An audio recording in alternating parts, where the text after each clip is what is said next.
அனைவருக்கும் வணக்கம். இது உங்கள் சாதி மீடியா. நான் உங்கள் சந்தோஷம். கரடி ராஜேந்தர், எண்ணெய் சட்டி லியோனி, இதுதான் இன்றைய தலைப்பு. மயிலாடுதுறைக்கு சிறப்பு 2. ஒன்று சித்தர்காடு சந்தை, 2வது ஏஆர்சி கடை பவுனு என அந்த காலத்திலே சொல்வார்கள். அதற்கு மேலும் சிறப்பு என்றால் ராஜா தேசிங்கு தோட்டம் என்கிற ராஜன் தோட்டம், ஏவிசி கல்லூரி, தருமபுரம் ஆதீன மடம், மாயவரம் மணிக்கூண்டு, லாகடம் என சொல்லலாம். மயிலாடுதுறைக்கு சிறப்பு சேர்த்தவர்கள் என்றால், ஒன்று என் கிட்டப்பா, முன்னாள் கொறடா.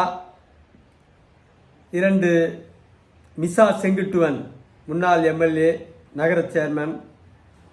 3வது தீன் நிறுவனங்களின் தலைவர் ஆபிதீன். 4வது டி ராஜேந்தர். இப்படி வரிசைப்படுத்தலாம். மயிலாடுதுறை நகரில் தேசிங்கு உடையாரின் மூத்த மகனாக பிறந்தவர் டி ராஜேந்தர். தேசிங்கு உடையார் சத்தத்துக்கு குதிரை வண்டி ஓட்டி வறுமை இல்லாமல் குடும்பத்தை வளர்த்தவர். ஏவிசி கல்லூரியில் பிஏ இளங்கலை பட்டம் படித்த டிஆர் எம்ஏ முதுகலை பட்டத்தை சிதம்பரம் அண்ணாமலை பல்கலைக்கழகத்தில் தொடர்ந்தார். அண்ணாமலை பல்கலைக்கழகத்தில் படிக்கும் காலத்தில் சினிமா டைரக்டர் ஆர்வத்தை அடிக்கடி வெளிப்படுத்த ஒரு கட்டத்தில் டி ராஜேந்தர் எம்ஏ டைரக்டர் என அட்டையில் எழுதி நாய்க்கழுத்தில் தொங்கவிட்டு விட்டார்களாம் சக மாணவர்கள். எதற்கும் கலங்காத ராஜேந்தர் வடகரை பாய் ஒருவரின் தயாரிப்பில் ஒருதலை ராகம் படத்தை இயக்கினார். உயிருள்ளவரை உஷா, தங்கைக்கோ கீதம் படங்கள் அவருக்கு பெருமை சேர்த்தது. டிஆர் இயக்கி கதாநாயகனாக இரட்டை வேடத்தில் நடித்த உறவை காத்த கிளி படப்பிடிப்பில் தயாரிப்பாளர் ஏஎம் ரத்தினத்துக்கும் டிஆருக்கும் மோதல் ஏற்பட்டது. அதிமுக காரரான ரத்தினத்தை சமாளிக்க முடியாமல் கலைஞரை அணுகி திமுகவில் சேர்ந்தார் டிஆர். 1984 இடைத்தேர்தல் தஞ்சாவூர், மயிலாடுதுறை சட்டமன்ற தொகுதிகளுக்கும் வடசென்னை நாடாளுமன்ற தொகுதிக்கும் தேர்தல். திமுகவிற்காக பிரச்சாரத்தில் குதித்தார் டி ராஜேந்தர். அடுக்குமொழி வசனங்கள் அல்லோல கல்லோலப்பட்டது. ஜெயலலிதா சொல்கிறாராம் கற்பனையில், நீ பழசு நான் புதுசு, இருந்தாலும் இப்ப எனக்குத்தான் மவுசு, ஏன்னா நான் போட்டிருக்கிறது பிளவுஸு. அந்த கற்பனைக்கு டிஆர் பதில் என்ன தெரியுமா? திமுகவிற்கு நீ தூசு, டாக்டர் கலைஞருக்கு மாசு, எங்கள் தோழர்கள் விடுவார்கள் டோசு. அடுத்து எம்ஜிஆரை கொடுத்து கொடுத்து சிவந்த கரம் என்பார்கள் அதிமுகவினர். அதற்கும் டிஆர் சொல்வார், கொடுத்து கொடுத்து சிவந்த கரம் எம்ஜிஆர் கரம் என்கிறார்கள். அவர் யார் யாருக்கு கொடுத்தார் என கேட்டு நடிகைகளின் பட்டியலையே தருவார். அடுத்து திரைப்படத்தில் எம்ஜிஆர் பெண்களை காப்பாற்றுவார். எப்படி? அதையும் டிஆரே சொல்கிறார். ஒரு பெண்ணை வில்லன் துரத்தி கொண்டு ஓடுவார், அப்போது வரமாட்டார் எம்ஜிஆர். தப்பிக்க நினைத்து ஒரு கட்டிடத்தில் நுழைந்த பெண்ணை வளைத்து பிடிப்பார் வில்லன், அப்போது வரமாட்டார் எம்ஜிஆர். அந்த பெண்ணின் சேலையை உருவுவான், அப்போது வரமாட்டார் எம்ஜிஆர். ஜாக்கெட்டை கிழிப்பான், அப்போது வரமாட்டார் எம்ஜிஆர். அடுத்து அவரை பிடிக்கிற நேரத்தில் தத்தாங் தத்த தத்த தத்தாங் என குதிப்பார். ஒரே வசனத்தை அத்தனை கூட்டத்திலும் பேசுவது டிஆரின் வழக்கம். எல்லா ஊரிலிருந்து வருகிற பள்ளி மாணவர்களும் இந்த வசனத்தை பேசுவார்கள். அடுக்கு மொழியில் பேசுவதை அப்போது மக்கள் விரும்புவார்கள். பாவேந்தர், பாரதிதாசன் ஏராளமான கவிதைகள் வடித்திருந்தாலும் அதில் சில அடுக்குமொழி கவிதைகளும் உண்டு. அடுக்குமொழிக்கு அழகு சேர்த்தவரே பாரதிதாசன் தான். இதோ அதில் ஒன்று. எவன் தமிழன் என்கிற தலைப்பில், தமிழனை எதிர்க்கும் பீரங்கி குண்டு, சமையல் அறையின் முள்ளங்கி தண்டு, தமிழை தமிழன் தாய் என்பதாலும், தமிழ் பழித்தானை அவன் நாய் என்பதாலும், தமிழ்தாய் வாட தான் வாழ்வதென்பது தமிழனால் சற்றும் பொறுக்க ஒவ்வாதது. தமிழனை தமிழன் மறந்ததெப்போது, சாவோதும் வாழ்வோதும் தமிழுக்கே என்றோது. மெத்தை வீடு கட்டி புலார் சோறு, வழங்குவது அல்ல அவன் வேண்டும் பேரு. முத்தமிழ் காத்து பகைவனை ஒருவாறு முடிப்பதுதான் முடிவாம் என்று கூறு. ஒரு நாட்டு மொழியினை ஒழிப்பவன் எண்ணம் ஒளிந்தது போகும் முன் ஏற்படும் எண்ணம். பருந்து பறக்க வேண்டுவது திண்ணம், பறக்காவிட்டால் தெரியும் கை வண்ணம்.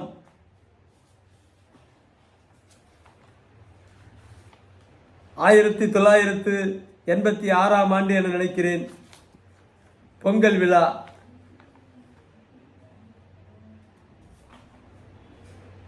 இப்போது தீபாவளிக்கு பட்டாசு கடைகள் திறப்பது போல அந்த காலகட்டத்தில் பொங்கல் வாழ்த்து அட்டைக்கு தனி கடைகள் திறப்பார்கள். கடையில் நானும் நின்று கொண்டிருந்தேன். கடைக்கு வந்த அதிமுக காரர் ஒருவர் கடைக்காரரை பார்த்து, கரடியை ஏன் முன்னால் வைத்திருக்கிறாய், வருகிறவர்கள் எல்லாம் பயப்பட போகிறார்கள் என கடைக்காரரிடம் கேட்டார். அவர் சொன்னது டிஆர் படத்தை. அருகில் இருந்த நான் அப்போது திமுக காரன் கோபமடைந்து, பைத்தியத்தை ஏன் முன்னால் வைத்திருக்கிறாய், கண்ணுக்கு ஒரு கண்ணாடி கையில் ஒரு கண்ணாடி என கடைக்காரரிடம் எம்ஜிஆரை விமர்சிக்க பிரச்சனையில் போய் முடிந்தது. அது மாதிரி டிஆருடைய வசனங்கள் நாட்டை எழுப்பி கொண்டிருந்தது. அது மாதிரி பாரதிதாசன் அவர்கள் பல தொடர் அடுக்குமொழிகளை பேசினாலும் டிஆருடைய அடுக்குமொழி மக்களை அதிர்ச்சி அடைய செய்தது என்றே சொல்லலாம். பாரதிதாசன் ஒரு அடுக்குமொழியை இன்னொன்று சொல்லலாம். தூங்கும் புலியை பறை கொண்டு எழுப்பினோம், தூய தமிழரை தமிழ் கொண்டு எழுப்பினோம், தீங்குறு பகைவரை இவனின்று நீக்குவோம், செந்தமிழ் உணர்ச்சி வேல் கொண்டு தாக்குவோம். இப்படி அடுக்குமொழிகளை எழுதினார். டிஆர் எப்போது அடுக்குமொழி பேச ஆரம்பித்தாரோ அத்தோடு தமிழர்கள் அடுக்குமொழி பேசுவதை விட்டுவிட்டார்கள். ஊழல் என்றால் எம்ஜிஆர், எம்ஜிஆர் என்றாலே ஊழல் என்கிற அளவிற்கு தொண்டர்களின் ஆழ் மனதில் பதிய வைத்தவர் கலைஞர். 1985 பொது தேர்தலில் டிஆர் எழுதிய பாடல்களில் ஒன்று ஊழலுக்கு எதிராக இருந்தது. லஞ்சம் லஞ்சம் ஊரெல்லாம் லஞ்சம், டண்டனக்கா இண்டனக்கா டண்டனக்கா என்று பாடுவார். 1989 திமுக ஆட்சியை பிடித்தது. பின்னர் டிஆர் கட்சியில் இருந்து விலகினார். வைகோ விலகிய பிறகு மீண்டும் கட்சியில் சேர்க்கப்பட்டார். பின்னர் பூங்காநகர் எம்எல்ஏ ஆனார். 2006-2011 ஆட்சி காலத்தில் சிறு சேமிப்புத்துறை தலைவர் பதவி வகித்தார். திமுக ஆட்சி வருவதற்கு உழைத்தவர். தற்போதும் திமுக ஆதரவாளர்.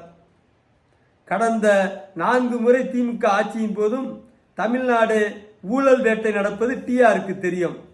அவர் அளவுக்கு மட்டும் யோக்கியமானவராக இருந்து இருக்கக்கூடும். டிஆரின் நல்ல பக்கங்கள் 99% இருக்க, தெரிந்தோ தெரியாமலோ கேடுக்கு துணை போன 1% இங்கு பேசுகிறேன்.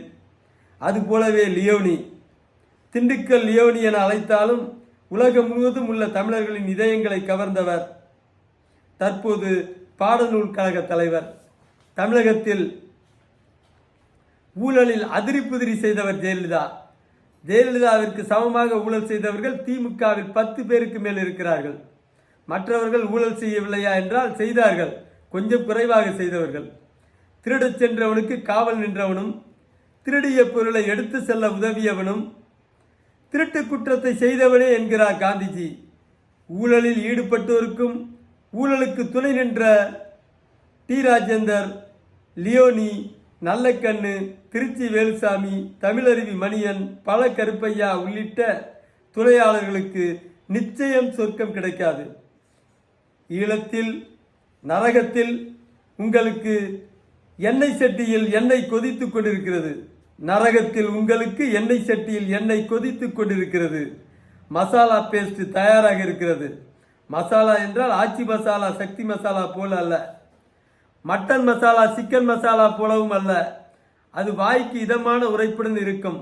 நரகத்தில் பியூர் மிளகாய் பொடி. கத்தியால் லேசாக கீறிவிட்டு பேஸ்டை பூசி எண்ணெய் சட்டியில் தூக்கி போடுவார்கள்.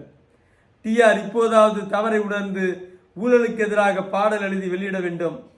தான் யோக்கியர் என்றால் மட்டும் போதாது, பதவிக்காக அல்லது வெறுமனே ஊழலுக்கு துணை போவதும் காந்திஜி சொல்வது போல் குற்றம்தான். வாழ்க தமிழ். நன்றி, வணக்கம்.